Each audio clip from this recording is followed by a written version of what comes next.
Vokalis band Rap Flik mengalami kecelakaan tunggal saat mengendarai moge di belokan Dusun Kidul, RT 10/4, Kecamatan Cijenjing, Kabupaten Ciamis, Jumat tanggal 6 September tahun 2024 siang.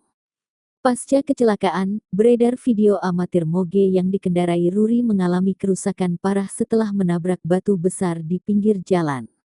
Setelah mengalami kecelakaan tunggal, teman-teman sesama moge pun langsung berhenti.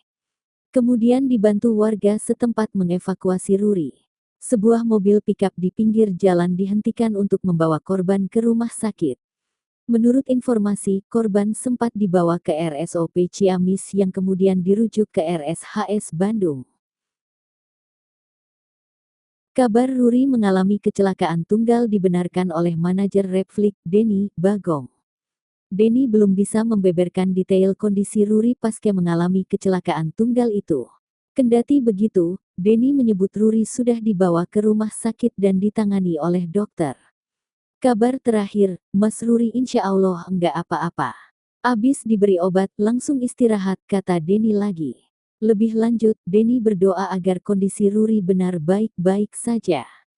Mohon doanya, semoga benar-benar enggak apa-apa Mas Rurinya, tutup Denny. Ruri mengalami kecelakaan tunggal saat ia mengendarai moge di daerah Ciamis, Jawa Barat. Kecelakaan itu terjadi sekitar pukul 2 siang. Informasi itu didapat dari seorang warga